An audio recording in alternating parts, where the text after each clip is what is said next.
Hi everyone, welcome back. कैसे हैं सब? तो आज हम डिस्कस करने वाले हैं फिर से मेट्रिक्स डिटरमिनेंट्स के दो बहुत ही इंपॉर्टेंट टॉपिक्स। एक होता है ट्रांसपोज और एक होता है ट्रेस। ट्रांसपोज अपने आप में एक मैट्रिक्स है जो क्रिएट कैसे करते हैं उसके ऊपर हम यहाँ पर बात करेंगे। उससे रिलेटेड जो प्रॉपर्टीज हैं, जो उस पर बेस्ड क्वेश्चन है, उन सबको हम यहाँ पे आज डिस्कस करने वाले हैं। एंड ट्रेस बेसिकली एक नंबर होता है जो हम कैलकुलेट करते हैं just by adding the values, जो डायगोनल वैल्यूज हमें दिखाई दे रही होती हैं। So these are the two concepts जो आपके क्वेश्चंस में कहीं ना कहीं इनकॉर्पोरेट होते रहते हैं। एंड ऐसा नहीं है कि आपको यहाँ पर जो प्योर क्वेश्चंस ट्रांसपोज और ट्रेस के मिलेंगे वहीं पे ये देखने के लिए मिलते हैं। आगे जो भी आप यहाँ पे कॉन्सेप्ट्स पढ़ते हैं उन सभी में कहीं ना कहीं इनका इन्वॉल्वमेंट हो सकता है। सो मेक श्योर कि आप इन कॉन्सेप्ट्स को अच्छे तरीके से समझ लें। एंड आपको यहाँ पे जो भी चीजें बताई जा रही हैं सारी की सारी यहाँ पर जो पीडीएफ नोट्स यूज किए जा रहे हैं to explain you the topics, अगर आपको उनका एक्सेस चाहिए तो डिस्क्रिप्शन में आपके पास में जो टेलीग्राम चैनल का लिंक है उसको आप ज्वाइन कर लीजिए। उसके ऊपर हम रेगुलरली जो पीडीएफ नोट्स है उनको शेयर करते हैं ताकि बच्चों को यहाँ पे एडिशनल सपोर्ट मिल पाए। तो चलिए शुरू करते हैं आज का discussion with the first idea of transpose of A matrix. So transpose करने का मतलब बहुत ही सिंपल है। आपके पास में जो भी मैट्रिक्स दिया हुआ है आप क्या करोगे, उसके अंदर इंटरचेंज कर दोगे रोज और कॉलम्स को, दैट्स इट। ठीक है ना? तो समझने के लिए यहां पर ज्यादा दिक्कत नहीं है। एक एग्जांपल के साथ मैं आपको समझाता हूं। ये सारी चीजें जो लिखी हुई है ये भी एक बार पढ़ लेंगे वैसे, लेकिन सबसे बेस्ट आइडिया जो यहां पे समझने का होता है ट्रांसपोज, वो ये है कि अगर तो आपके पास में ऐसा कुछ दिया हुआ है ना, 1 2 3 यहाँ पे है, यहाँ पे ए बी सी है, ठीक है ना। इस तरह का आपका एक हॉरिजॉन्टल मैट्रिक्स अगर आपके उसमें है जिसके अंदर रोज तो 2 ही हैं लेकिन कॉलम्स यहाँ पे 3 हैं, राइट। सो इसका ऑर्डर कितना कहलाएगा? इसका ऑर्डर बेसिकली मैट्रिक्स का होगा आपका 2x3, है ना। यहाँ पे जो मैं नंबर लिख रहा हूँ ये 2x3 इसका ऑर्डर रिप्रेजेंट कर रहा है। अगर मैं इसका ट्रांसपोज लेना चाहता हूँ, ठीक है ना, let me do one more thing, let me give a name to this particular matrix ताकि आगे ट्रांसपोज भी हम अच्छे से रिप्रेजेंट कर पाए। लेट से इस एग्जांपल में हमने मैट्रिक्स का नाम ए लिया है और अब मैं इसका ट्रांसपोज करना चाहता हूं। तो पहली बात तो नोटेशन की बात कर लेते हैं। अगर मैं ए का ट्रांसपोज कर रहा हूं तो मैं यहां पे उसको ऐसे सर के ऊपर टी लिख के दिखाऊंगा ताकि वो ए का ही ट्रांसपोज है ऐसा मुझे यहां पर बताते हैं, क्योंकि वो भी अल्टीमेटली बनने वाला एक मैट्रिक्स ही है, ठीक है ना। लेकिन क्या करना है, इंटरचेंजिंग रोज एंड कॉलम्स। इसका मतलब क्या है, जो भी आपका यहाँ पे रो में लिखा हुआ वैल्यू था अब आप उसको यहाँ पे कॉलम में लिख दोगे। मतलब जब first row actually becomes the first column and the second row becomes the second column, ठीक है ना। सेकंड रो जो भी है that becomes the second column, right. So this is what actually becomes अगर मैं ट्रांसपोज लेता हूं तो, है ना। तो पहली बात तो ये कि transpose of A matrix is also a matrix, right. लेकिन चेंज क्या हो गया है, यहाँ पे हमारे जो एलिमेंट्स हैं वो किस तरीके से लोकेटेड है, उनका पोजीशन बेसिकली आपका चेंज हो गया है, राइट। एंड ऐसा अगर आप कर रहे हैं तो इसका मतलब क्या है, इसका मतलब यह है कि अब मैं जब इस चीज का ऑर्डर रिप्रेजेंट करूंगा तो क्योंकि इसके अंदर 3 रोज हो चुकी हैं और 2 ही कॉलम्स हैं तो ये 3x2 का ऑर्डर आपका कहलाएगा, ठीक है ना। तो हम यहाँ पे 2 बातें ध्यान रखते हैं जब भी हम ट्रांसपोज लेते हैं तो, ठीक है ना, कि भाई ट्रांसपोज बन कैसे रहा है और ऑर्डर किस तरीके से उसका यहाँ पे चेंज हो जाता है। तो m क्रॉस n की जगह वो n क्रॉस m हो जाता है, राइट। इसी को लिखने का तरीका यहाँ पर जो डेफिनेशन दी गई है वो क्या है कि आप अगर a ट्रांसपोज के ij लोकेशन का एलिमेंट निकालना चाहते हैं तो वो ए जे आई वाला लोकेशन वाला एलिमेंट होगा, ए जे आई, ठीक है ना। जहां पे ए आई जे क्या रिप्रेजेंट कर रहा है, आपके ओरिजिनल मैट्रिक्स के वैल्यू को रिप्रेजेंट कर रहा है, ठीक है ना। जैसे अगर मैं ट्रांसपोज के अंदर सेकेंड रो में फर्स्ट कॉलम वाला एलिमेंट निकालना चाहता हूं, ठीक है ना। अगर मैं ट्रांसपोज के अंदर सेकेंड रो में फर्स्ट कॉलम वाला एलिमेंट निकालना चाहता हूं तो ये कौन सा वाला एलिमेंट होगा, जो ओरिजिनल मैट्रिक्स में फर्स्ट रो में सेकेंड कॉलम वाला एलिमेंट है वो, ठीक है ना। तो क्या ये बात सही है? जो अपना ओरिजिनल मैट्रिक्स है उसके अंदर फर्स्ट रो में सेकेंड कॉलम वाला एलिमेंट ये है, उसी चीज को यहां पर हमने लिखा है। लेकिन इतना दिमाग नहीं लगाया था हमने, ठीक है ना, कि यार कौन सी पोजीशन कहां पे जा रही है। हमने तो बोला कि जो रो है उसको कॉलम में लिख दो। That actually is a better idea of finding the transpose of A given matrix, right. अब यहां पर क्या क्या हो सकता है ट्रांसपोज, अगर आपको यहां पे कभी सवाल में देखने के लिए मिलता है, you might require to use some properties of transpose, ठीक है ना। तो पहले उसको कवर करते हैं। प्रॉपर्टीज में बहुत ही सिंपल प्रॉपर्टीज है, लिस्ट देख के डरना नहीं है। देखो यहां पर कितना ईजी आपका टारगेट होगा। If A is an m cross n matrix, ठीक है ना, m क्रॉस n मैट्रिक्स अगर आप इसमें है तो ट्रांसपोज जो होगा वो n क्रॉस m होगा। इसके ऊपर तो अभी हमने बात करी है कि आपका ऑर्डर जो है वो रिवर्स हो जाता है क्योंकि रोज कॉलम बन चुके हैं और कॉलम्स आपके रोज बन चुके हैं। सेकंड प्रॉपर्टी आपको कहती है कि अगर आपने ऑलरेडी ट्रांसपोज ले लिया है, a ट्रांसपोज है, और आप उसका फिर से ट्रांसपोज ले लोगे तो क्या हो जाएगा, वापस a बन जाएगा। क्या ये बात सही है? ट्रांसपोज का अगर मैं फिर से ट्रांसपोज लूंगा तो जो रो है उसको कॉलम में लिखेंगे, जो रो है उसको कॉलम में लिखेंगे, जो रो है उसको कॉलम में लिखेंगे, तो वापस आपको क्या मिल जाएगा, ए ही अल्टीमेटली मिल जाएगा, राइट। सो ट्रांसपोज का ट्रांसपोज वापस, है ना, ए ही बन जाता है। नेक्स्ट आपकी जो प्रॉपर्टी है, this again is a pretty easy one, कि अगर मैं यहाँ पे कोई कांस्टेंट लेट अस से 2, 3, 10 कुछ मैंने मल्टीप्लाई किया है मैट्रिक्स में और अब मैं उसका ट्रांसपोज लेना चाहता हूं, right. So rather than doing that आप ये भी बोल सकते हो कि पहले ट्रांसपोज ले लो, बाद में वो कांस्टेंट मल्टीप्लाई कर लेना, ठीक है ना। जैसे अगर यहाँ पे 10 बाहर मल्टीप्लीकेशन में लिखा हुआ है, सो ट्रांसपोज लेने पे यहाँ पर भी 10 बाहर मल्टीप्लीकेशन में लिखा हुआ आपको दिखाई देगा।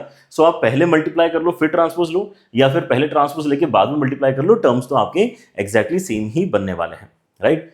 Next is about opening the bracket. Now these are very important properties, क्योंकि इनको आप क्वेश्चंस में थोड़ा ज्यादा इस्तेमाल होते हुए देखोगे, राइट। जब भी आपके इसमें यहाँ पे ब्रैकेट जो है वो प्लस माइनस वाला ब्रैकेट है, ठीक है ना, तब तक तो कोई दिक्कत नहीं है। तब तक तो आप यहाँ पे जब ट्रांसपोज को स्प्लिट करते हो तो ए के ऊपर अलग से ट्रांसपोज चला जाता है, बी के ऊपर अलग से ट्रांसपोज आ जाता है, बीच में जो भी साइन है, प्लस का है तो प्लस रहेगा, माइनस का है तो माइनस रहेगा, साइन वगैरह भी आपके कोई चेंज नहीं होते हैं, ठीक है ना। बस यही हो जाता है कि ये स्प्लिट हो जाता है, ट्रांसपोज आपका इंडिपेंडेंटली स्प्लिट हो जाता है, आपको यहां पे कोई टेंशन लेने की जरूरत नहीं है, राइट। मतलब क्या है कि पहले आप ये कैलकुलेशन करो फिर ट्रांसपोज लो, या पहले ट्रांसपोज ले लो फिर कैलकुलेशन करो, आपको यहां पे सेम मैट्रिक्स अल्टीमेटली मिलने वाली है।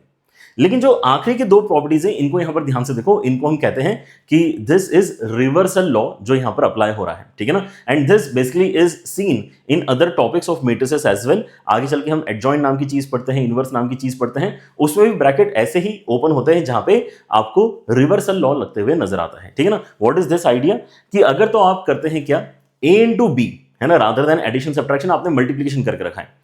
सो ए इंटू बी और फिर ब्रैकेट के ऊपर आपके यहाँ पे ट्रांसपोज है, तो इस केस में भी आप ट्रांसपोज को स्प्लिट कर सकते हो, दोनों के ऊपर अलग अलग दे सकते हो। लेकिन ध्यान से देखो आपका ऑर्डर क्या हो चुका है, अब आप बेसिकली बी पहले लिख रहे हो, ठीक है ना, मतलब ये चीजें पलट जाती हैं और फिर आप यहाँ पे अपने ट्रांसपोज को स्प्लिट करते हो, right. And this happens every time, मतलब अगर यहाँ पे 3 एलिमेंट्स आपके पास में है, 3 मैट्रिसेस आपके पास में है जो मल्टीप्लिकेशन में है, एंड देन आपको एक सिंगल ट्रांसपोज दिया हुआ है, आप इसको अगर स्प्लिट करके लिखना चाहते हो बिल्कुल कर सकते हो। लेकिन क्या होगा उस सिनेरियो में, आप जब यहाँ पे इसको स्प्लिट करोगे तो आपका सी का ट्रांसपोज पहले लिखा जाएगा, फिर बी आएगा, फिर ए आएगा, ठीक है ना। तो रिवर्स में यहाँ पर जो है आपका ब्रैकेट ओपन हो रहा होता है, ये चीज हमें याद रखनी है, ऑलराइट। इस चीज को आप यहाँ पे किसी बेसिक एग्जांपल से भी यहाँ पे रिलेट करके देख सकते हो, या फिर आप एटलीस्ट किस चीज से देख सकते हो, जो अपने m cross n basically n cross m हो जाता है, उस आइडिया को एटलीस्ट यहाँ पे यूज करके फील कर सकते हो कि हाँ ये प्रॉपर्टी थोड़ी सी वर्किंग में ठीक लग रही है ना। रिवर्सल लॉ लगाना जरूरी है, ये आपको just by looking at the order of the matrix भी पता चल जाएगा। जैसे अगर मैं आपको बोलूं कि आपके पास में a जो है वो 2 क्रॉस 3 है, जो आपका a है वो 2 क्रॉस 3 मैट्रिक्स है, ठीक है ना, और जो आपका b है वो 3 क्रॉस, जो b है वो आपका 3 क्रॉस 2 है, राइट। इस तरह से कुछ आपका यहां पर अगर मैंने मैट्रिक्स का यहां पे कॉम्बिनेशन दिया है, जिनको मल्टीप्लाई करके मैं क्या करना चाहता हूं, ट्रांसपोज करना चाहता हूं, राइट। सो क्या होगा, है ना, अगर आप यहां पे ध्यान से देखते हैं तो अगर मैं यहां पे पहले कैलकुलेशन कर लेता हूं तो मैं कहूंगा कि यार देखो यहां से क्या बन रहा है, यहां से कोई एक मैट्रिक्स बन रहा है जिसका ऑर्डर क्या है, 2 क्रॉस 2 है। यहां से कोई एक मैट्रिक्स बन रहा है जिसका ऑर्डर क्या है, 2 क्रॉस 2 है। अब 2 क्रॉस 2 का ट्रांसपोज जब मैं लूंगा तो फिर से मेरा मैट्रिक्स क्या बनेगा, 2 क्रॉस 2 का ही बनेगा, राइट। जब मैं उसका ट्रांसपोज लूंगा तो फिर से मेरा मैट्रिक्स 2 क्रॉस 2 का ही बनना चाहिए। मतलब यहां से हम एक्सपेक्ट कर रहे हैं कि एलएचएस वाले आइडिया से अगर मैं सॉल्व करूं कि पहले मैं सिंप्लीफाई कर लूंगा और फिर ट्रांसपोज लूंगा, तो ऐसे सिनेरियो में जो मेरा मैट्रिक्स यहां पे बन रहा है वो 2 क्रॉस 2 वाला मैट्रिक्स बन रहा है, इस बारे में हम गारंटी ले सकते हैं, राइट। क्योंकि a इंटू बी करके जो मैट्रिक्स बना है वो 2 क्रॉस 2 है, तो 2 क्रॉस 2 का ट्रांसपोज इज ऑल्सो 2 क्रॉस 2। लेकिन अगर मैं यहाँ पे अगर इंडिविजुअली इनको देखता हूं कि यार 2 क्रॉस 3 का अगर मैंने यहाँ पे ट्रांसपोज कर दिया तो जो मैट्रिक्स यहां पर बनेगा वो किस ऑर्डर का मैट्रिक्स होना चाहिए, ठीक है ना। ट्रांसपोज करने पर ये मैट्रिक्स आपका क्या है, इंडिपेंडेंटली बन जाएगा। ये मैट्रिक्स आपका बेसिकली बन जाएगा A transpose with 3 cross 2 order, और ये मैट्रिक्स आपका बन जाएगा B transpose with 2 cross 3 order, ठीक है। तो अगर तो आपने यहां पे इसको डायरेक्टली ही बिना रिवर्सल लॉ के अगर यहां पे मल्टीप्लाई करने का सोचा तो देखो क्या हो रहा है, इंडिविजुअली अगर मैंने यहां पे ट्रांसपोज स्प्लिट किए तो क्या हो रहा है, ए बन रहा है ट्रांसपोज करने पे 3 क्रॉस 2 और बी बन रहा है ट्रांसपोज करने पे 2 क्रॉस 3। जब मैं इनको मल्टीप्लाई करूंगा तो बीच वाले यहां पर जो है ये इंडिकेट कर रहे हैं कि मल्टीप्लिकेशन पॉसिबल है, क्योंकि ये 2 है ये भी 2 है। लेकिन फाइनल ऑर्डर कैसे पता चलता है मल्टीप्लिकेशन के केस में, जब आप बाहर वाले वैल्यूज के साथ में कॉम्बिनेशन बनाते हो तो A transpose into B transpose is going to be actually 3 cross 3 वाला मैट्रिक्स, इस बात की गारंटी है। तो क्या ये 2 क्रॉस 2 के साथ में कभी भी मैच करेगा, कभी नहीं करेगा, ठीक है ना। लेकिन अगर आप इसको पलट के इस्तेमाल करते हो, पलट के इस्तेमाल करने का मतलब क्या है कि अगर आप कहते हो कि नहीं मैं बेसिकली ए ट्रांसपोज इस साइड लिखने वाला हूं जिसका ऑर्डर बेसिकली 3 क्रॉस 2 हो चुका है, एंड बी ट्रांसपोज में इस साइड लिखने वाला हूं जिसका ऑर्डर बेसिकली 2 क्रॉस 3 हो चुका है। अभी भी ये मल्टीप्लाई हो सकते हैं क्योंकि बीच में यहाँ पे 3 और 3 आपके इक्वल वैल्यूज आ रहे हैं, और रिजल्टेंट जो आपका यहाँ पर मैट्रिक्स का ऑर्डर आने वाला है वो कितना होगा, फाइनली रिजल्टेंट आपका ऑर्डर फिर से यहाँ पे 2 क्रॉस 2 होने वाला है, ठीक है ना। ऑल्दो मैट्रिसेस अगर इक्वल अगर कोई बोलता है तो केवल ऑर्डर इक्वल होना जरूरी नहीं है, आपका यहाँ पर जो अंदर के वैल्यूज है वो भी बराबर होना चाहिए, करस्पॉन्डिंग वैल्यूज, लेकिन वो भी हम चेक नहीं कर रहे हैं, ये आपको केवल फील दिलाने के लिए मैंने यहाँ पर किया कि देखो डायरेक्टली स्प्लिट करना तो बहुत ही गलत है। डायरेक्टली अगर आप यहाँ पे ट्रांसपोज को स्प्लिट कर दोगे तो आपका यहाँ पर ऑर्डर ही मैच नहीं करेगा। पहले कैलकुलेशन करके अगर 2 क्रॉस 2 आ रहा है तो यहाँ पे बाद में कैलकुलेशन करके 3 क्रॉस 3 आ रहा है, राइट। बट अगर आप रिवर्सल लॉ अप्लाई करते हो तो ऑर्डर वाली बात तो एटलीस्ट आप यहाँ पे इसी पॉइंट पे कंफर्म कर सकते हो विद लीस्ट एफर्ट कि हाँ चलो ऑर्डर तो एटलीस्ट मैच कर गया। एंड देन अगर आपको चाहिए तो आप यहाँ पे कुछ छोटे मैट्रिक्स लेके एग्जांपल लेके ये अगर वेरीफाई करना चाहे तो कर सकते हैं कि yes the values actually match as well, alright. So वो मैं यहाँ पे नहीं कर रहा हूँ, आप यहाँ पे एज ए होमवर्क या एज ए प्रैक्टिस इसको करके देख सकते हैं, या फिर बिलीव करना चाहते हैं प्रॉपर्टी के ऊपर सो डायरेक्टली बिलीव भी कर सकते हैं कि यस रिवर्सल लॉ आपका वर्क करता है, राइट। सो इतना सा ही बस यहाँ पर बेसिक सा थ्योरी है जो आपको पता होना चाहिए ट्रांसपोज से रिलेटेड, जिसके ऊपर हम यहाँ पे अब सवाल एक एक करके स्टार्ट कर सकते हैं। जैसे सबसे बेसिक सवाल आपका यहाँ पर जो हो सकता है वो ऑर्डर रिलेटेड हो सकता है। If the order of A is 4 cross 3, order of B is 4 cross 5 and order of C is 7 cross 3, then order of this multiplication कितना होगा, ए ट्रांसपोज इंटू बी का ट्रांसपोज इंटू सी ट्रांसपोज, ठीक है। So A transpose into B का transpose into C transpose. तो पहले यार bracket open करने का मन कर रहा है, अगर मैं ब्रैकेट ओपन करूंगा तो रिवर्सल लॉ लगेगा। रिवर्सल लॉ लगेगा मतलब क्या है कि पहले बी का ट्रांसपोज लिखा जाएगा, उसके बाद में ए ट्रांसपोज का ट्रांसपोज लिखा जाएगा। नाउ ए ट्रांसपोज का ट्रांसपोज इज ए, है ना, इसलिए हमने यहाँ पे ए लिख दिया, और आगे सी ट्रांसपोज भी आपको नजर आ रहा है, right. So now we need to just find the order कि यार फाइनली ऑर्डर आपके यहाँ पर जो है रिजल्टेंट मैट्रिक्स का क्या होगा। सो let us start writing the orders of individual matrices, ठीक है ना, ताकि हम यहाँ पे उनको कंबाइन करके देख पाएं कि क्या ऑर्डर बन रहा है। सो बी जो नाम का आपका मैट्रिक्स है ना, उसका अगर मैंने ट्रांसपोज ले लिया है तो इस बी ट्रांसपोज का ऑर्डर क्या 5 क्रॉस 4 होगा। ये यहां तक आपको समझ में आ चुका है थ्योरी डिस्कशन के टाइम पे कि आपको पलट के अपना ऑर्डर मिलता है ट्रांसपोज लेने पे, ठीक है ना। ए तो आप डायरेक्टली ही यूज कर रहे हो, ए अगर आप डायरेक्टली यूज कर रहे हो मतलब ये आपका 4 क्रॉस 3 है। अब अगर इन दोनों का मल्टीप्लीकेशन हो रहा है तो पहली बात ये कि यस मल्टीप्लीकेशन पॉसिबल है क्योंकि बीच में 4 और 4 वैल्यूज आपको दिख रही हैं। लेकिन जो अल्टीमेटली आपका जो रिजल्टेंट मैट्रिक्स यहां पर आ रहा है, जो आपका यहाँ पे बी ट्रांसपोज इंटू ए रिजल्टेंट मैट्रिक्स आ रहा है, उसका ऑर्डर कितना बचेगा, उसका ऑर्डर बेसिकली आपका 5 क्रॉस 3 बचेगा, right. Now what is the information for C. C अगर आप देखते हैं तो उसका ऑर्डर है 7 क्रॉस 3, तो जब मैं ट्रांसपोज लेता हूं तो वो बन चुका होता है 3 cross 7, right. Again we can see कि यहाँ पे मल्टीप्लीकेशन पॉसिबल है क्योंकि बीच वाले वैल्यूज आपके सेम नजर आ रहे हैं। तो यहाँ पे मल्टीप्लिकेशन अगर पॉसिबल है तो हम यहाँ पे आगे बढ़ सकते हैं और देख सकते हैं कि फाइनल जो रिजल्टेंट मैट्रिक्स बनेगा उसका ऑर्डर कितना होना चाहिए, तो उसका ऑर्डर बेसिकली 5 क्रॉस 7 होना चाहिए, ठीक है ना। तो 5 क्रॉस 7 मतलब फोर्थ ऑप्शन इस क्वेश्चन में आपका करेक्ट है, right. So this is just the discussion about order of the matrix. What happens if we have some more detailed question, वो देखते हैं। यहां देखो क्या हो रहा है, हमें यहाँ पर एक छोटा सा मैट्रिक्स दिया हुआ है और एक इक्वेशन यहाँ पर जो है सेटिस्फाई करवाने के लिए बोली है, ठीक है ना। सो this is the basic kind of question जहां पर ए ट्रांसपोज आपको लेना पड़ रहा है। आगे चल के हम यहाँ पे स्पेशल मैट्रिसेस भी जो देखते हैं, symmetric matrix, Q symmetric matrix, उसके ऊपर भी आपको यहाँ पर जो इन्फॉर्मेशन मिलेगी वो भी क्या है, वो भी आपके यहाँ पे ट्रांसपोज डिपेंडेंट क्वेश्चंस ही माने जाएंगे, ऑलराइट। सो काफी इंपॉर्टेंट है यहाँ पर ट्रांसपोज का आइडिया, है ना, बट यहाँ पर देख के आपको इजी लग सकता है because this is just the beginning. तो यहाँ पर ये क्या बोल रहा है कि ये मल्टीप्लीकेशन इक्वेशन जो है इसको आप यहाँ पे एक बार सॉल्व करके देखो और यहाँ से अल्फा बीटा मिलेंगे तो अल्फा की पावर 4 प्लस बीटा की पावर 4 बताओ कितना आएगा, राइट। सो ए तो हमें दिख ही रहा है, ए कितना हो जाएगा, ए है 1 minus alpha, alpha and beta. अब इसके साथ में हमें मल्टीप्लाई करना है 8 का ट्रांसपोज, मतलब क्या है जो रो में है उसको कॉलम में लिख देंगे तो 1 और माइनस अल्फा यहाँ पे आ जाएगा, जो सेकंड रो में है उसको सेकंड कॉलम में लिख देंगे तो यहाँ पे अल्फा और बीटा आ जाएगा, दैट्स इट। ट्रांसपोज लेने का यही मतलब होता है।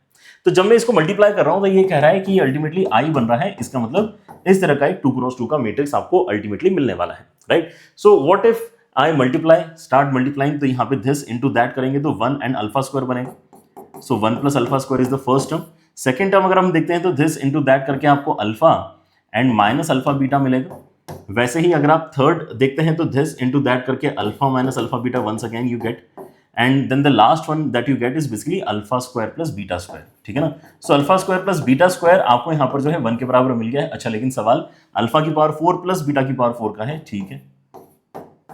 तो थोड़ा वैल्यूज एग्जैक्टली ही निकाल लेते हैं, कोई दिक्कत की बात नहीं है। आप यहाँ पे नोटिस कर सकते हो कि अल्फा स्क्वायर का वैल्यू 0 है क्या, क्योंकि अगर मैं यहाँ पे मेट्रिसेस को कंपेयर कर रहा हूं तो करस्पॉन्डिंग वैल्यूज आपके कंपेयर होते हैं।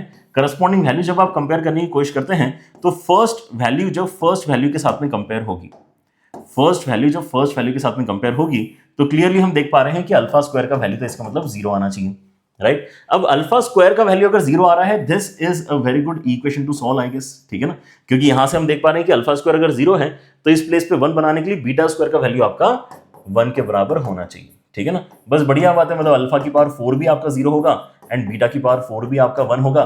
सो दोनों को ऐड करके अल्फा की पावर 4 प्लस बीटा की पावर 4 ये 1 ही अल्टीमेटली बनना चाहिए, मतलब सेकंड ऑप्शन आपका करेक्ट हो जाएगा, राइट। ऐसे ही आपका सवाल थोड़ा सा बड़ा हो सकता है, सिमिलर आपका थॉट है, A into A transpose is equal to I हो गया, ठीक है ना, लेकिन अब यहाँ पे 2x2 था तो यहाँ पर आपका मल्टीप्लिकेशन वगैरह करना काफी ईजी था।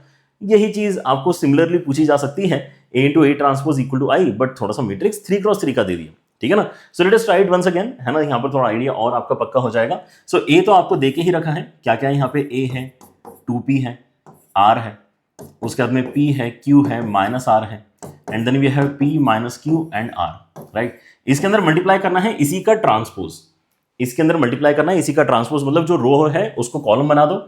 सो 0 2q एंड R, पहला रो को कॉलम बना दिया, फिर P Q and minus R, and then last में आ जाएगा P minus Q and R, ठीक है ना। जो रो में था उसको कॉलम में हम कन्वर्ट करते जा रहे हैं। अब इसको मल्टीप्लाई करके इन्होंने क्या बोला है, क्या आ रहा है, फिर से एक आइडेंटिटी मैट्रिक्स आपका आ रहा है,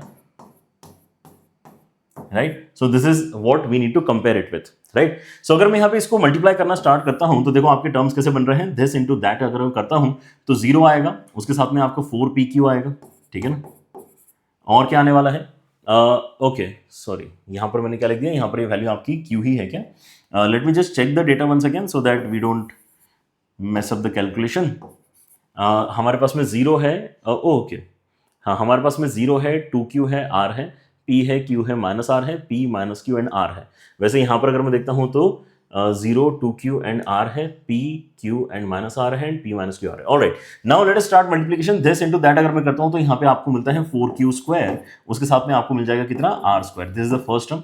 सेकंड टर्म अगर मैं क्रिएट करना चाहता हूँ तो फर्स्ट को सेकंड से मल्टीप्लाई करके यहाँ पे 0 आएगा, फिर आपका यहाँ पे 2q स्क्वायर आएगा, साथ में आपको कितना मिल रहा है, माइनस R स्क्वायर मिल रहा है, ठीक है ना। अब यहां तक आते आते ही आपको थोड़ा सा फील हो जाना चाहिए, अगर हो रहा है तो बहुत अच्छी बात है, अगर आप नहीं फील कर पा रहे हो तो आप आगे भी बढ़ सकते हो, ऐसी कोई दिक्कत की बात नहीं है, ठीक है ना। बट मैं थोड़ा सा यहां पर अगर आपको बता दूंगा तो शायद अगली बार से आप भी इसी डायरेक्शन में सोचने की कोशिश करोगे कि मुझे क्या करना है, मुझे अल्टीमेटली कुछ अननोन्स फाइंड करना है, PQR, मतलब मुझे PQR में डिफरेंट इक्वेशंस बनाने की कोशिश करना है। PQR में अगर अलग अलग इक्वेशंस बनाऊंगा तो अगर ऐसा कॉम्बिनेशन अगर मुझे ऑलरेडी मिल रहा है कि यहां पे P है ही नहीं, यहां पे केवल Q और R का ही कॉम्बिनेशन है, तो दो simultaneous equation actually sufficient to find the value of Q and R, right. So we can actually directly jump and start calculating at least P and R।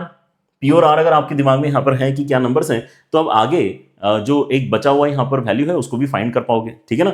So that is the reason कि हम यहां पे अपनी equation पहले यहां पे लिख लेना चाहते हैं, 4q square plus R square, ये आपका कंपेयर होगा 1 के साथ में, ठीक है ना। एंड वैसे ही 2q square minus R square, ये कंपेयर हो गया 0 के साथ में, राइट। कैलकुलेट करना साइमल्टेनियस इक्वेशन काफी इजी है, तो आप क्या करोगे, यहाँ पे दोनों को ऐड कर लो, तो 6q स्क्वायर इक्वल टू 1 है, सो q स्क्वायर का वैल्यू 1/6 है, ठीक है ना। This is a good information that we have now. और q स्क्वायर का वैल्यू अगर 1/6 है तो यहाँ पे डाल दें, 1/6 डालेंगे तो R स्क्वायर का वैल्यू आपका 1/3 आ जाएगा। सो इस क्वेश्चन में अब हमें जो पूछा गया है वो एक्चुअली क्या है, वो एक्चुअली P का वैल्यू है, P का वैल्यू पूछा गया है, तो थोड़ी कैलकुलेशन अभी और करनी पड़ेगी, बट वी नाउ नो कि हमें यहाँ पे P के ऊपर फोकस करना है। कोई भी नई इक्वेशन अगर बन रही है तो वो हमें यहाँ पे ज्यादा हेल्प करेगी जिसके अंदर P आए, राइट। जैसे हमने फर्स्ट को लास्ट से मल्टीप्लाई कर रहा हूं तो इस लोकेशन पे जो भी बनेगा उसमें P फिर से नहीं आ रहा, समझ रहे हो। कर सकते हो आप, लिखने के लिए लिख सकते हो कि कितना बन रहा है, यहाँ पे बनेगा -2q square plus R square, मतलब यही बन रहा है नेगेटिव साइन के साथ में, और वो भी कंपेयर हो रहा है 0 के साथ में, राइट। सो फिर से कोई नया कॉम्बिनेशन नहीं मिला आपको यही इक्वेशन इक्वल टू 0 फिर से मिलने वाली है, राइट। अगर आप फिर से इसको मल्टीप्लाई करते हो इसके साथ में, again p is getting sacrificed because of this zero, ठीक है ना।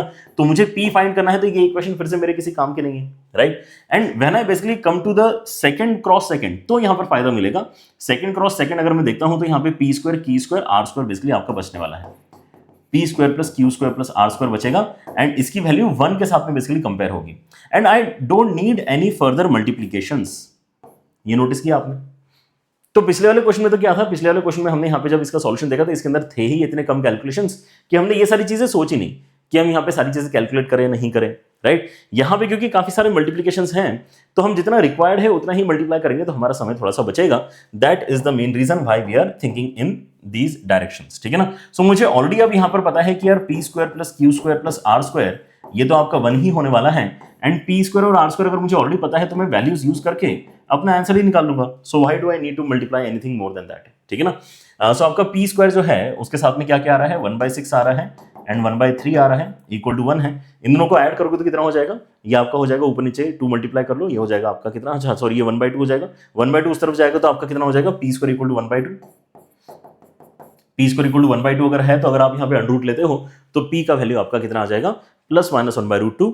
लेकिन अब यहाँ पे क्योंकि मॉड के साथ में वैल्यू बतानी है तो 1/√2 ही फिर यहाँ पे प्लस साइन के साथ में आप बताओगे, राइट। p स्क्वायर का वैल्यू आपका 1/2 यहाँ से निकला है। सो पूरा पूरा मल्टीप्लाई करो ये भी जरूरी नहीं है ना। हमने जो इंपॉर्टेंट वाले 3 वैल्यूज थे उनको ही बस यहाँ पे यूज करके अपना आंसर निकाल लिया है, right. Alright, so what about this kind of question. अब इस सवाल के अंदर क्या है difference as compare to the previous 2 questions कि यहाँ पे आपको जो p मैट्रिक्स है उसका कोई ऐसा स्ट्रक्चर नहीं दिया है। जैसे यहाँ पर आपको A मैट्रिक्स दिया हुआ था, यहाँ पर भी आपको A मैट्रिक्स दिया हुआ था, ठीक है ना। यहाँ पर आपको ये सवाल अलग इसलिए लग सकता है कि P क्या है हमें एग्जैक्टली पता नहीं है, okay. If P is a 3x3 matrix such that P transpose अगर मैं करता हूं तो वो 2P प्लस I के ही बराबर आ जाता है।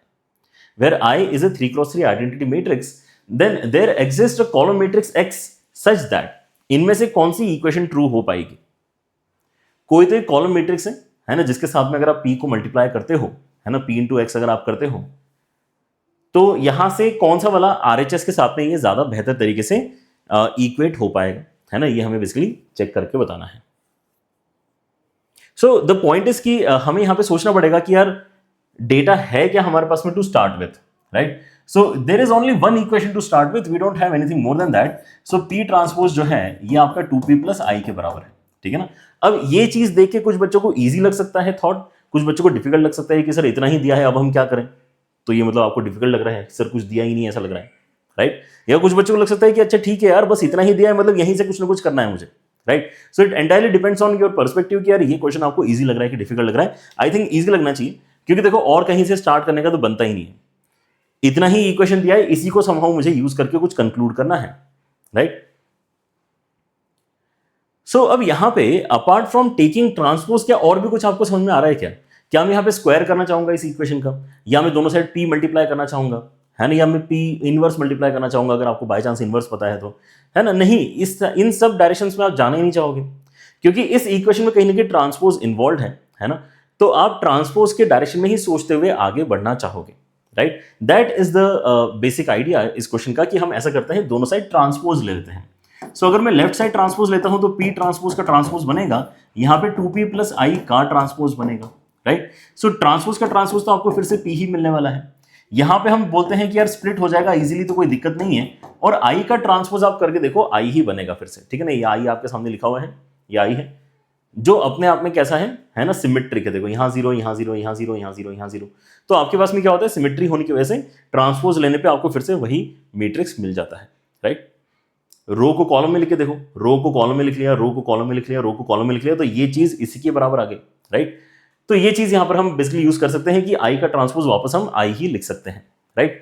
सो P अगर आपका यहाँ पे 2P ट्रांसपोज प्लस I के बराबर आया है तो अब यहाँ पे आपका नेक्स्ट स्टेप क्या होना चाहिए, आपका थॉट यहाँ पर आना चाहिए कि यार P ट्रांसपोज के बारे में तो मुझे इंफॉर्मेशन है, P ट्रांसपोज के बारे में मुझे यहाँ पे इंफॉर्मेशन है कि it is anyways equal to this value, तो मैं यहाँ पे 2P प्लस I वापस यूज कर सकता हूं। बेनिफिट क्या हुआ है कि now I am going to get an equation जिसके अंदर ट्रांसपोज नहीं है, ये केवल PP वाली ही इक्वेशन है, राइट। सो यहां से हम देख पा रहे हैं कि P किसके साथ में कंपेयर हो रहा है, ये हो जाएगा आपका 4P एंड उसके साथ में आ जाएगा 3I, राइट। तो अगर ये लेफ्ट हैंड साइड भेजता हूं तो हो जाएगा आपका 3p इज इक्वल टू, अच्छा minus 3p is equal to 3i, and इसलिए 3 कैंसिल करके p is equal to minus I आपको मिल रहा है। और p is equal to minus I अगर आपको मिल रहा है तो हम यहां पे क्या कंक्लूड कर सकते हैं कि इसका मतलब आपके पास में अगर कोई एक x नाम का मैट्रिक्स है जिसको आप मल्टीप्लाई कर पा रहे हो, तो आप अगर दोनों साइड मल्टीप्लाई करते हो तो उससे जो आपकी इक्वेशन जनरेट हो रही है वो डेफिनेटली एक करेक्ट इक्वेशन होना चाहिए, ठीक है ना। और identity matrix into any matrix कितना होता है आपका, वापस वही मैट्रिक्स आ जाता है।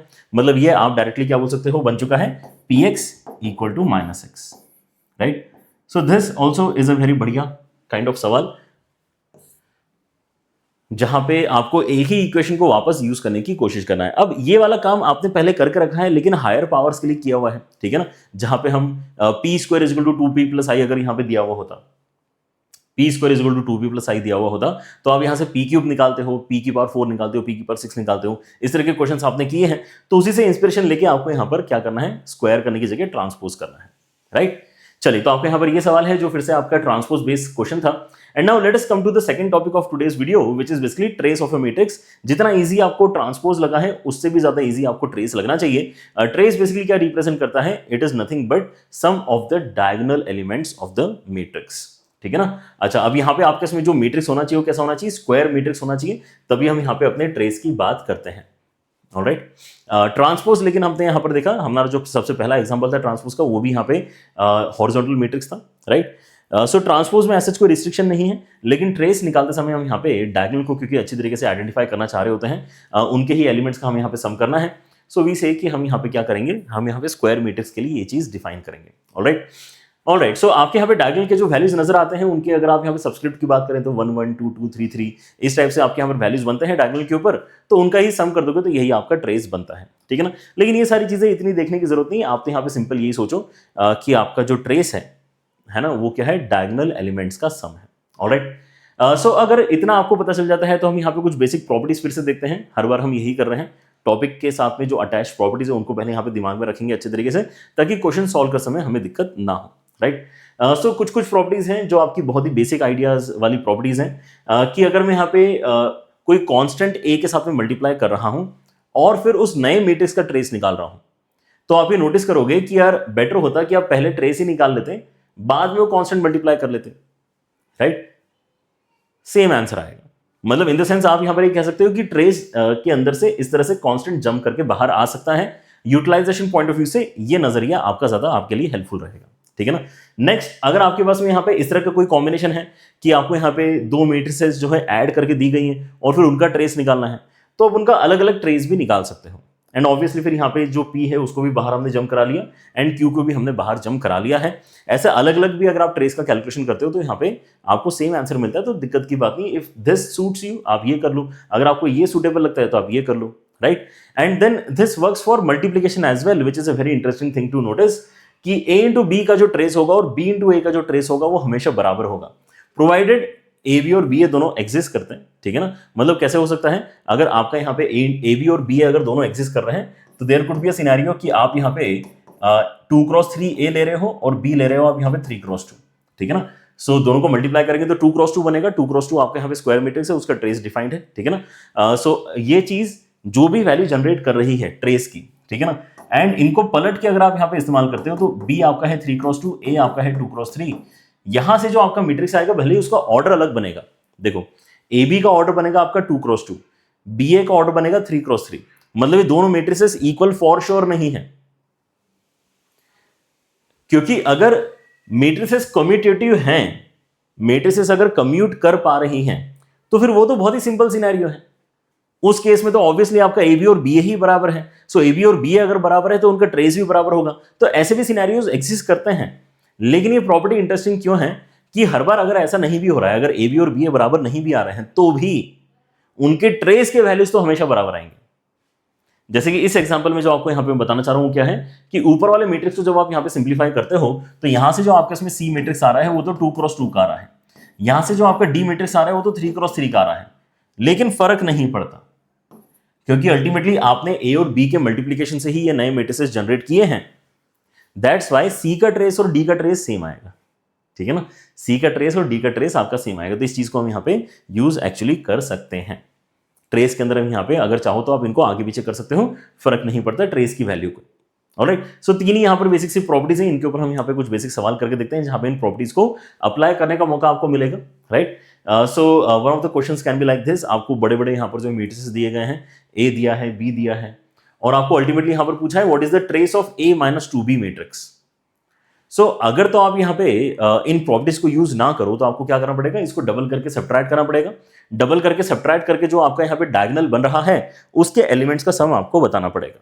राइट, लेकिन अगर आप प्रॉपर्टी यूज करोगे तो यही सवाल आपका और आसान हो जाएगा। आप भी बोलोगे कि यार मैं इसके अंदर क्या कर सकता हूँ, ट्रेस ऑफ A अलग कर लेता हूँ and then -2 times of trace of B अलग कर लेता हूँ एंड यहीं से मैं इक्वेट करके अपना इक्वेशन रेडी कर सकता हूँ। Right, so trace of A क्या है वो तो हमें यहाँ पे डायरेक्टली दिख ही रहा है, लैम्डा के साथ में 2 है, यहाँ पे अगर आप देखोगे तो बाकी सारी चीजें ऐड करके लैम्डा + 9 हो जाएगा and -2 times of trace of B अगर आप यहाँ पे देखते हो तो ये आपका 8 के बराबर आ जाएगा। So what is that giving us, lambda = 16 - 9, मतलब ये आपका 7 के बराबर आंसर जनरेट कर रहा है। राइट, क्या कर सकते हैं हम यहाँ पे, ट्रेस को इस तरीके से स्प्लिट करके यूज कर सकते हैं, है ना, सिंपल। ऑलराइट, एक सवाल और करते हैं which is on the similar line. Again यहाँ पर आप देख सकते हो कि इस बार प्रोडक्ट की बात हो रही है। राइट, सो पिछला वाला सवाल तो तब भी आसान था। पिछले वाले सवाल में अगर आप बोलते हो कि सर मुझे प्रॉपर्टी नहीं पता थी लेकिन मैंने भी इतने ही इजीली कर लिया क्योंकि सर मुझे दिख ही रहा था कि यहाँ पे सर इसको डबल करके सब्ट्रैक्ट करना है तो -8 कर दिया, यहाँ पे मैंने -4 कर दिया, यहाँ पे -4 कर दिया and then I got the final answer as 7। ठीक है ना, तो ये वाला क्वेश्चन तब भी आसान, लेकिन अगर AB और BA के ट्रेस की अगर आप यहाँ पे बात करते हो और अगर आपको प्रॉपर्टीज पता नहीं है then it might take further time, क्योंकि आप AB अलग से कैलकुलेट करोगे, BA अलग से कैलकुलेट करोगे। बट प्रॉपर्टी क्या है कि ये दोनों आपस में इक्वल होते हैं। प्रॉपर्टी अगर ये है कि ये दोनों आपस में इक्वल हैं तो हम यहां पे फायदा क्या उठा सकते हैं इस चीज का कि यार इसको ऐसा करते हैं 2 times of trace of AB ऐसा ही लिख लेते हैं, क्योंकि BA जो है उसको भी मैंने यहां पे ट्रेस ऑफ AB ही कर दिया है यूजिंग प्रॉपर्टी, और इसलिए यहां पे वो 2 टाइम्स अलग से बाहर दिखाई दे रहा है। अब एक और चीज हम यहां पे कर पाएंगे कि आप जब यहां पे नोटिस करोगे कि यार मुझे केवल ट्रेस पे ही फोकस करना है, सो ट्रेस का मतलब होता है कि हम सम ऑफ डायगोनल एलिमेंट्स बताना चाहते हैं। राइट, तो सम ऑफ डायगोनल एलिमेंट्स बताने के लिए आपको यहाँ पे क्या ये फील हो रहा है कि फर्स्ट डायगोनल एलिमेंट के लिए आपको फर्स्ट रो को फर्स्ट कॉलम से मल्टीप्लाई करना होता है, सेकंड डायगोनल एलिमेंट के लिए आपको सेकंड रो को सेकंड कॉलम से मल्टीप्लाई करना होता है, और थर्ड डायगोनल एलिमेंट के लिए आपको थर्ड रो को थर्ड कॉलम से मल्टीप्लाई करना होता है। So if you know these ideas तो ज्यादा जल्दी आपका आंसर आ सकता है। राइट, सो अगर मैं यहाँ पे फर्स्ट को फर्स्ट से मल्टीप्लाई कर रहा हूं, जो मेरा फर्स्ट डायगोनल एलिमेंट होगा तो कितना आ जाएगा यहाँ पे 3, 9 एंड देन 10, 3 + 9 + 10 ऐसा आ जाएगा। ये आपका पहला डायगोनल एलिमेंट बन गया है। राइट, मल्टीप्लाई करने पे। ऐसे अगर आपको सेकंड डायगोनल एलिमेंट चाहिए तो आप यहां पे सेकंड को सेकंड से मल्टीप्लाई करोगे तो 4, 8 एंड 8 ऐसा आ जाएगा। एंड अगर आपको लास्ट यहां पर कैलकुलेशन करना है थर्ड डायगोनल एलिमेंट का, तो आपको थर्ड को थर्ड से मल्टीप्लाई करना है, तो कोने वाला जो आपका वैल्यू है वो निकल कर आएगा। तो कितना आएगा 12, 25 and then 40। Right, that's it. ये आप अगर पूरी तरह से कैलकुलेट कर पाते हो तो यहीं से आपका क्या आ जाएगा, फाइनल आंसर भी निकल कर आ जाएगा। ठीक है ना, सो ट्राई इट आउट। कितना होगा यहाँ पर, ये ओवरऑल अगर आप कैलकुलेशन देखते हैं तो ये आएगा आपका 2/7, उसके साथ में यहाँ पे कितना है, ये हो जाएगा 12, मतलब ये हो जाएगा 22, उसके साथ में यहाँ पे आएगा आपका इसमें कितना 20 आ जाएगा, ये आपका 42 हो गया है। एंड यहाँ अगर हम ध्यान से देखते हैं तो यहाँ से वैल्यू आपकी कितनी बन रही है, 37 एंड देन 77 आपकी वैल्यू बन रही है। ठीक है ना, इन दोनों को अगर आप साथ में ले लेते हो तो ये 42 बनेगा, तो 7 से कैंसिलेशन इजी हो जाएगा, और ये तो ऑटोमेटिकली 7 से इजीली कैंसिल हो ही रहा है। सो कैलकुलेशन आपके यहाँ पे कुछ लास्ट फ्यू स्टेप्स कर लेते हैं। सो ये 2/7 के साथ में 7 हो गया कैंसिल, तो यहाँ पे 6 आ गया, यहाँ पे 11 आ गया, एंड देन इस वजह से आपके इसमें यहाँ पे 17, मतलब ये आपका 34 फाइनल आंसर बना रहा है। राइट, मतलब फर्स्ट ऑप्शन इस क्वेश्चन में आपका करेक्ट होना चाहिए। डन। प्रॉपर्टीज अगर पता होती है तो हम यहाँ पे थोड़ा लेस स्ट्रगल करते हैं क्वेश्चंस के साथ में, है ना। अगर अदरवाइज आप यहाँ पे देखो कि हमने यहाँ पे AB के लिए जो काम किया यही फिर BA के लिए सोचते हैं, BA के लिए सोचते तो आपको यहाँ पर मतलब मिलता तो वही वैल्यू फिर से, राइट, लेकिन आपको कैलकुलेशन 2 बार दिखानी पड़ती। ऑलराइट, चलिए, and now let us come to one of the important result, जिसके अंदर आपको ट्रांसपोज भी दिखाई देगा और ट्रेस भी दिखाई देगा। ठीक है ना, this is a very interesting idea, और इसके ऊपर सवाल भी आपके एग्जाम में पूछे जा रहे हैं। सो देखो यहाँ पर ये बेसिकली क्या आइडिया है कि trace of matrix A into A transpose या फिर A ट्रांसपोज into A जब भी आपको पूछा जाता है, then it is always equal to the sum of the squares of all the elements of a given matrix। क्या चीज है ये, अगर मैं यहाँ पे A नाम की कोई मैट्रिक्स पकड़ता हूं, ठीक है ना, which is basically ABC, PQR and XYZ, ठीक है ना, तो उसका ट्रांसपोज क्या होगा, उसका ट्रांसपोज होगा बेसिकली ABC कॉलम में, फिर PQR कॉलम में एंड XYZ भी कॉलम में, राइट। ये आपका क्या बनेगा, ये आपका ट्रांसपोज बनेगा, ठीक है ना। ये क्या कह रहा है कि जब भी आपके पास में A इंटू A ट्रांसपोज या A ट्रांसपोज इंटू A जैसे रिजल्टेंट मैट्रिक्स के ट्रेस की बात की जाए, राइट, सो इनको मल्टीप्लाई करके कितना आएगा वो आप यहां पे देख सकते हो क्या। अगर मैं A इंटू A ट्रांसपोज कर रहा हूं, राइट, सो मैं यहां पे ट्रेस के ऊपर नोटिस कर रहा हूं, इसका मतलब मैं फर्स्ट को फर्स्ट से मल्टीप्लाई करूंगा, फर्स्ट को फर्स्ट से मल्टीप्लाई किया तो A square plus B square plus C square आया, राइट। फिर यहां पे कुछ कुछ आएगा, यहां पे भी कुछ आएगा, लेकिन अब यहां पे सेकंड का सेकंड जो डायगोनल का दूसरा एलिमेंट है वो कैलकुलेट कैसे होगा, जब सेकंड को सेकंड से मल्टीप्लाई करूंगा तो क्या आ जाएगा, P square Q square R square. ये आपको बेसिकली ट्रेस निकालने के लिए दूसरा इंपॉर्टेंट एलिमेंट आ गया। एंड ट्रेस निकालने के लिए तीसरा इंपॉर्टेंट एलिमेंट यहां आने वाला है सबसे कोने में, ठीक है ना, जो थर्ड रो का थर्ड कॉलम का एलिमेंट है, तो उसके लिए थर्ड रो को थर्ड कॉलम से ही मल्टीप्लाई करना होता है। सो XYZ को XYZ से मल्टीप्लाई करेंगे तो यहां पर आपको कितना आएगा, ये आपका x square plus Y square plus Z square आएगा, ठीक है ना। क्योंकि बात ट्रेस की ही हो रही है इसलिए मुझे बाकी सारे वैल्यूज तो एक्चुअली इंपॉर्टेंट लग ही नहीं रहे, मैंने मल्टीप्लाई भी नहीं किया इसलिए। सो अगर आप यहां पे ट्रेस देखते हो किस चीज का, इस चीज का ट्रेस, इस चीज का अगर आप ट्रेस देखते हो A इंटू A ट्रांसपोज का, तो क्या आपको दिखाई दे रहा है कि ये बेसिकली सम है, सम ऑफ स्क्वायर्स है ऑफ ऑल द एलिमेंट्स। यही बात आपकी एक तरीके से आपको ध्यान रखनी है ना। अगर आप ट्रेस निकालो तो A square B square C square P square Q square R square X square Y square Z square सारे के सारे एलिमेंट्स आपके यहां पे एक साथ एडिशन में आ गए हैं, ऐसा आपको लगना चाहिए। डन है, यही आपका बेसिकली नोट है। अब इसके ऊपर सवाल जब आते हैं तो ये बात अगर आपको पता है तो आप ज्यादा इजीली यहां पर डायरेक्ट कैलकुलेशन के ऊपर प्रोसीड कर पाओगे रादर देन थिंकिंग कि यार ये इक्वेशंस आपकी क्या बन रही है, ठीक है ना। जैसे ये सवाल है आपका, यहां पर क्या बोल रहे हैं, let M be any 3x3 matrix with entries from the set 0 1 and 2। 0 1 2 में से आप इस मैट्रिक्स में कुछ भी डाल सकते हो, ठीक है ना। The maximum number of such matrices for which the sum of the diagonal elements of M transpose into M is 7। Sum of diagonal elements मतलब क्या है, ट्रेस। ट्रेस किसका trace, M transpose into M का trace. यही बात अभी हम पढ़ के आए हैं, ट्रेस किसका, A ट्रांसपोज इनटू A या फिर A इंटू A ट्रांसपोज, दोनों ही केसेस में क्या रिजल्ट होता है, सारे ही एलिमेंट्स को स्क्वायर करो और उनको ऐड करके लिख लो, ठीक है ना। तो मान लेते हैं कि आपके यहां पर जो मैट्रिक्स है it is exactly what we initially took, कि ABC ले लिया, PQR ले लिया और यहां पे XYZ ले लिया। तो ये जो हमसे डिमांड कर रहे हैं कि ये 7 के बराबर होना चाहिए, ये क्या वैल्यू 7 के बराबर डिमांड कर रहा है, A square plus B square plus C square plus P square plus Q square plus R square plus X square plus Y square plus Z square, इन सभी वैल्यूज को ऐड करके आपके पास में 7 आना चाहिए, ऐसा ये हमसे एक्सपेक्ट कर रहा है, ठीक है ना। We need not calculate every time, that's why हमने थ्योरी में इस चीज को देख लिया, P square plus Q square plus R square and then X square plus Y square plus Z square. इन 9 एलिमेंट्स का सम आपका 7 के बराबर आना चाहिए। ऐसे कितने अलग अलग मैट्रिसेस आप बना सकते हो, ठीक है ना। सो मैट्रिसेस अलग अलग कैसे बनेंगे, जब आप यहाँ पे अलग अलग जगह 0 डालोगे, अलग अलग जगह 1 डालोगे, अलग अलग जगह 2 डालोगे, तो आपके यहाँ पे अलग अलग मैट्रिसेस बनेंगे। बट अल्टीमेटली ये ग्रीन वाली इक्वेशन अगर आपको सेटिस्फाई करवानी है तो हम क्या देखना चाहेंगे कि what are the restrictions on the inputs of 0 1 and 2, ठीक है ना। 0 एक इनपुट है, 1 एक इनपुट है, 2 एक इनपुट है, ठीक है। कितने कितने हमने यहाँ पे 0 लेने चाहिए, कितने 1 लेने चाहिए, कितने 2 लेने चाहिए, is what we want to first calculate to match this equation, right. कितने लेने चाहिए, कहां पे लेने चाहिए, अभी हम वो डिसाइड नहीं कर रहे, राइट। सो एक बात तो बहुत ही सिंपल है कि यार मैं तो बोल सकता हूं कि सबके सब 1 हो गए, है ना। एक केस ये ले लिया कि मैंने 7, सॉरी सबके सब 1 हो जाएंगे तो 9 हो जाएगा, क्योंकि यहां पे 9 वैल्यूज लिखे हुए हैं। मैं कह सकता हूं कि मैंने यहां पे जो 7 क्रिएट करना है उसके लिए 7 1s ले लिए हैं। 1 कितने ले लिए, 7 ले लिए हैं, ठीक है ना। तो मेरा ये वाला काम तो हो चुका है, मतलब मैं फर्दर 2 वगैरह तो नहीं लेना चाहूंगा, अदरवाइज तो मेरा सम यहां पे बड़ा हो जाएगा, तो 2 बिल्कुल नहीं लेना चाहता मैं। लेकिन अब यहां पे इसका मतलब मैंने 7 लोकेशंस पे क्या डाल दिया है, 1 डाल दिया है, तो बाकी 2 लोकेशंस पे सम चेंज नहीं करना है, तो मुझे क्या डालना पड़ेगा, 0 ही डालना पड़ेगा 2 लोकेशंस पे, राइट। सो एक कॉम्बिनेशन आपका ये बनता है कि मैं 2 जगह जीरोस डालूंगा, 2 जगह कहीं पर भी 0 डालूंगा। आप अपने हिसाब से डिसाइड कर सकते हो कि वो कहां जा रहा है, वो 0 कहां जा रहा है, लेकिन 2 जगह 0 डालूंगा। और क्या करूंगा, 7 प्लेसेस पे यहां पे मैं 1 डालने की कोशिश करूंगा, ताकि सभी एलिमेंट्स का जो सम है वो रिक्वायरमेंट को मैच कर जाए, 7 आपको यहां पे आंसर मिल जाए, ठीक है ना। दूसरा सिनेरियो आप ये सोच सकते हो कि चलो ठीक है, मैंने कंट्रीब्यूशन यहां पर जो है 2 का पिछली बार बिल्कुल भी नहीं लिया था, अगर मैं लेटर से एक 2 भी इंट्रोड्यूस करने के सोचता हूं तो हम यहां पे क्या केसेस फर्दर सोच सकते हैं, क्या बना सकते हैं। तो आप जैसे यहां पे लेटर से किसी एक चीज को 2 ले, तो लेटर से आपने z को 2 ले लिया, तो अब ये 2 लेने की वजह से क्या बन चुका है, 4 बन चुका है इस इक्वेशन में, और 4 अगर उस तरफ जाएगा तो यहां पे बचेगा आपका 3। तो अगर आप एक 2 इंट्रोड्यूस करते हो तो आपको यहां पे अभी 3 की रिक्वायरमेंट फर्दर है, जो ऑब्वियसली 1 को ही फुलफिल करनी पड़ेगी, मतलब 3 जगह आपको यहां पे 1 लेना पड़ेगा।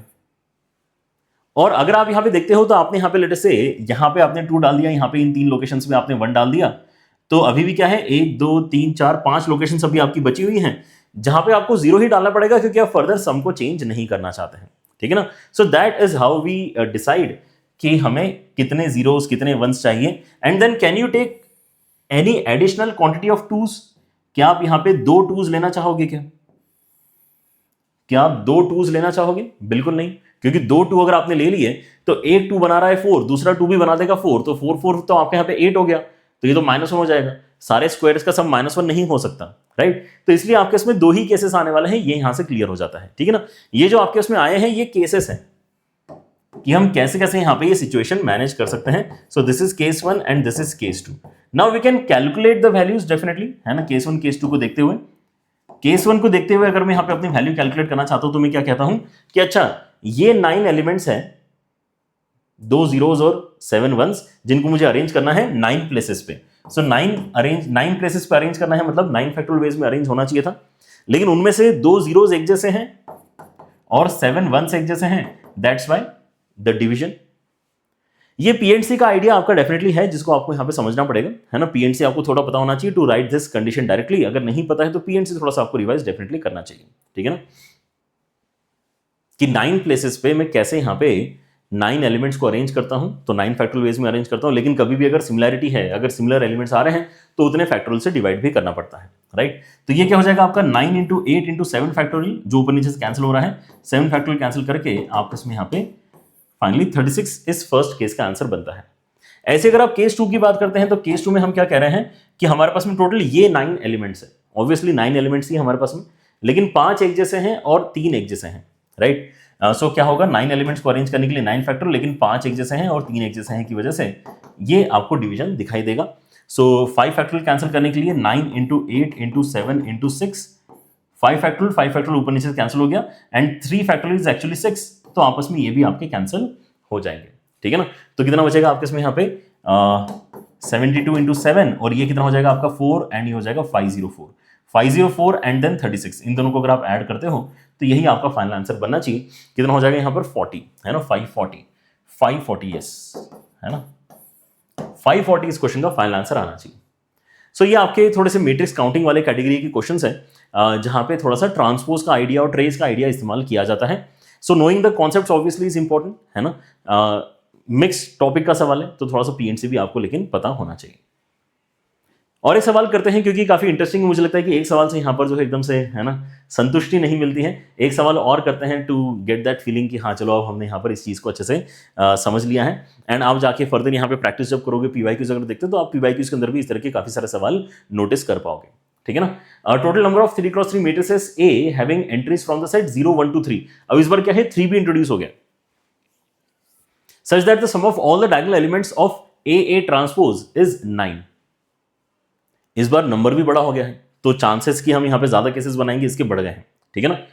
सो क्या इस बार में वो मैट्रिक्स वगैरह ना दिखाऊं, आपके दिमाग में ऑलरेडी है कि इस तरह का मैट्रिक्स हम कुछ ना कुछ इमेजिन कर रहे होते हैं, and because of that the requirement actually comes down to this कि मुझे क्या करना है, मुझे a² + b² + c² + p² + q² + r² + x² + y² + z², ये मुझे इस बार 9 के बराबर कराना है, ठीक है ना।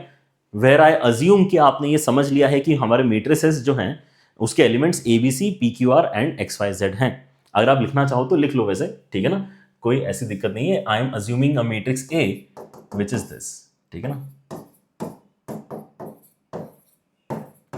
बट थ्योरी में इस चीज को पढ़ लेने का फायदा यही है कि आप डायरेक्टली ये इक्वेशन लिख के भी अपने एग्जाम में कैलकुलेशन स्टार्ट कर सकते हो, ठीक है। So now let us come to that idea again कि let us create the table for the cases. तो मेरे पास में इस बार क्या क्या है, मेरे पास में 0 भी है, 1 भी है, 2 भी है एंड 3 भी है, ठीक है।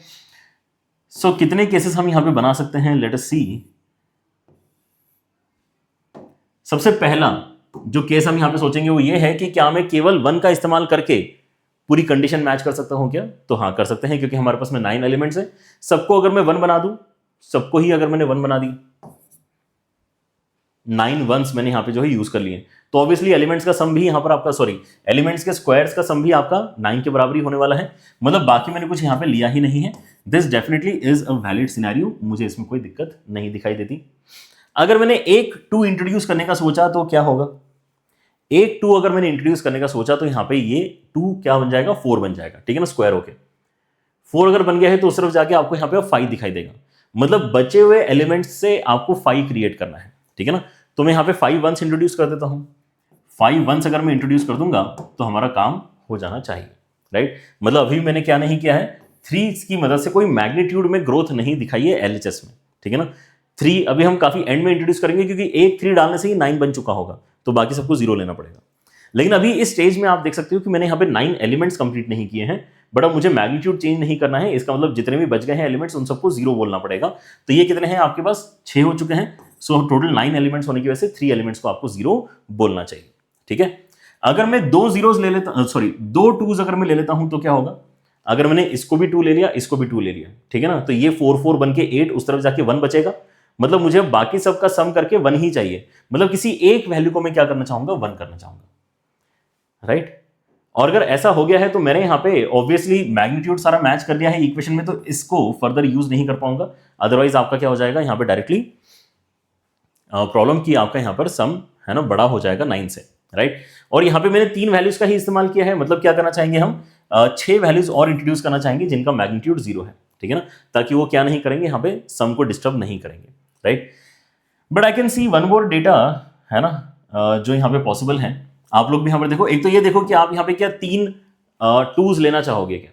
नहीं लेना चाहोगे, क्योंकि 1 2 2 2 3 2 अगर मैंने लिए तो ये 4 ये 4 ये 4 मिलके 12 हो जाएगा। हमें तो यहाँ पे सम 9 के बराबर ही चाहिए, ठीक है ना। So I can not further increase the number of 2s, I can then try to take some 3 as input, ठीक है ना। अगर मैं 3 को इनपुट की तरह अगर देखता हूं तो यार एक 3 ही यहां पर जो है काफी आपका काम करवा देगा, ठीक है ना। सॉरी, एक 3 लिखना चाहिए ना, यहाँ पे 3 कितने हैं? एक है, क्वांटिटी है ये, ठीक है ना। कौन सा क्वांटिटी है वो यहाँ पे ऊपर हमने रेड कलर से लिखा हुआ है। सो जैसे मैंने एक 3 डाला, आपका कंडीशन मैच हो चुका है। मतलब बाकी सबके सब जो आपके 8 वैल्यूज हैं उनको हमने 0 कर देना चाहिए, ठीक है ना। बाकी मतलब आपको 1 और 2 की रिक्वायरमेंट यहाँ पे नहीं रहेगी, right. So these are the 4 cases जो हम यहाँ पे इमेजिन कर सकते हैं to get the condition sorted. And now we can basically calculate for different cases, है ना। ये जो अभी आपके सामने आए हैं, again let me tell you this, कि हमने क्या डिस्कस किया है कि ऐसा केस पॉसिबल है, ऐसा केस पॉसिबल है, ऐसा केस भी पॉसिबल है और ऐसा केस भी पॉसिबल है, ठीक है ना। ऐसे 4 केसेस आपके यहां पे पॉसिबल हैं। सो एक एक करके बस अब काउंटिंग ही करना है कि कौन सा एलिमेंट कहां पे जा रहा है वाली बात है, ठीक है। सो काउंटिंग के आपके यहां पर जो स्टेप्स हैं वो देखो कैसे निकलेंगे। केस 1 में हम यहां पर कह रहे हैं कि कोई दिक्कत ही नहीं है, हमारे पास में सबके सब 1 ही है, सबके सब 1 ही है, तो ये एक ही तरीके से हो सकता है, तो इसके अंदर कोई कैलकुलेशन की रिक्वायरमेंट ही नहीं। केस 2 अगर मैं यहां पर देखता हूं तो मुझे यहां पे 9 एलिमेंट्स मिल रहे हैं, है ना। 3 एक जैसे हैं, 5 एक जैसे हैं और ये एक अलग है, राइट। सो 9 एलिमेंट्स को अरेंज करने के लिए 9 फैक्टोरियल, लेकिन उसमें से 3 एक जैसे हैं इसलिए 3 फैक्टोरियल, 5 एक जैसे हैं इसलिए 5 फैक्टोरियल, ठीक है ना। तो कितना हो जाएगा? 9 8 7 6 अपॉन 5 फैक्टोरियल तो कैंसिल हो चुका है, जो यहाँ पे आगे आना वाला था वो इसके साथ में कैंसिल हो जाएगा, इसके साथ में। एंड देन 3 फैक्टोरियल जो है वो 6 के बराबर है, तो ये भी आपका कैंसिल हो जाएगा, ठीक है ना। तो कितना बन रहा है? फिर से 72 इंटू 7 बन रहा है, विच इज 504, है ना। अभी अभी हमने कैलकुलेट किया भी था, राइट। सो पहला वाला आंसर आया है 1, दूसरा वाला आंसर आया है 504। 504 से तो बड़ा ही आंसर आएगा, तो सारे आंसर यहाँ पे 504 से वैसे बड़े हैं। केस 3 अगर मैं यहाँ पे देखता हूं तो यहाँ पर हमारे पास में फिर से 9 एलिमेंट्स हैं, जिसमें से 6 एक जैसे हैं और 2 भी आपके एक जैसे हैं, राइट। सो कितना आ जाएगा? 9 factorial upon 6 factorial 2 factorial, that is giving us 9 into 8 into 7 upon 6 factorial cancel हो जाएगा। 2 के साथ में यहाँ पे अगर आप कैंसिलेशन करते हो तो फाइनल आंसर आपका कितना आता है?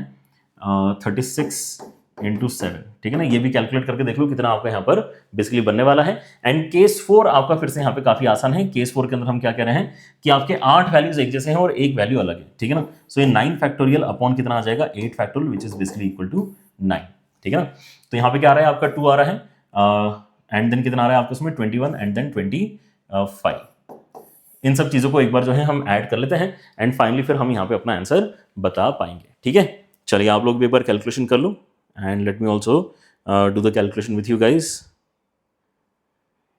All right, so what we have basically 10 and then we have 504 and then we have 252 766 क्या बात है, मतलब ए ऑप्शन यहाँ पर हमारा करेक्ट आंसर बनना चाहिए, राइट। सो इस तरह के आपके यहाँ पर सवाल आते हैं जो थोड़े से मैट्रिक्स काउंटिंग की कैटेगरी में आ रहे हैं एंड देन ऑब्वियसली पीएनसी का भी आपका यहाँ पर चेक ऑटोमेटिकली हो जा रहा है, right. So this was a short discussion जहां पर आपको मैंने दो टॉपिक समझाए हैं, ट्रेस और ट्रांसपोज, दोनों ही अपने आप में यहाँ पर बेस टॉपिक्स हैं। तो आगे आप यहाँ पर देखते हो कि और भी जो आपके यहाँ पे टॉपिक्स पढ़ने में आते हैं उसके अंदर इन सब चीज़ों का यूज होते रहता है, ठीक है। अब यहाँ पर आपका टारगेट नेक्स्ट क्या है? Next target is to basically practice further. आपके यहाँ पे जो मटेरियल आपके पास में है आप उसको सॉल्व कर सकते हो, अगर आपके पास कुछ बुक्स है उनको आप सॉल्व कर सकते हो। अगर आप PYQs करना चाहते हो then I would recommend Marks app के ऊपर आपका यहाँ पर जो कलेक्शन ऑफ क्वेश्चंस है वो सबसे सॉर्टेड मैनर में आपको यहाँ पर मिलेगा बेस्ट तरीके से। आप उसके अंदर फर्दर क्या कर सकते हैं, आप फर्दर यहाँ पे टॉपिक वाइज भी अपने यहाँ पे जो PYQs है उनको आइडेंटिफाई करके उतना आपने यहाँ पे जितना भी प्रिपरेशन हो चुका है उसमें जाके देख सकते हैं कि यार वो टॉपिक के ऊपर PYQs किस तरह से पूछे जा रहे हैं, ठीक है ना। क्योंकि कई बार क्या होता है हमें लगता है कि हमसे यहाँ पे टॉपिक कंप्लीट हो चुका है, हमें समझ में भी आ चुका होता है। जैसे आज आपने यहाँ पे जो दो टॉपिक्स पढ़े हैं इनकी अंडरस्टैंडिंग कोई मुश्किल थोड़ी है ना, ये तो सिंपल ही है। लेकिन एक्चुअली क्वेश्चंस कैसे आते हैं, जैसे अभी हमने यहाँ पे लास्ट वाला क्वेश्चन किया, ये आपका एक्चुअली जेई का सवाल है, ठीक है ना। तो आपके देखे हुए होना चाहिए वो सवाल जो एग्जाम में आ रहे हैं, ठीक है ना। अदरवाइज हमें लगता है कि हमें सब कुछ आता है, लेकिन अगर केवल आता है तो इतना नॉलेज तो आपके बोर्ड के टॉपिक्स में भी यहाँ पर कवर हो जाता है, ठीक है ना। Then what is the difference between board के क्वेश्चंस, जेई के क्वेश्चंस, जेई एडवांस के क्वेश्चंस, ठीक है ना। तो लेवल ऑफ क्वेश्चंस यहाँ पर पता करना जरूरी है, इसलिए stay connected with the PYQs ताकि आपको यहाँ पर जो फाइनल एग्जाम होगी वो आपको बहुत अलग नहीं लगेगी, ठीक है। चलिए with that advice we end our today's session. Take care everyone, bye bye.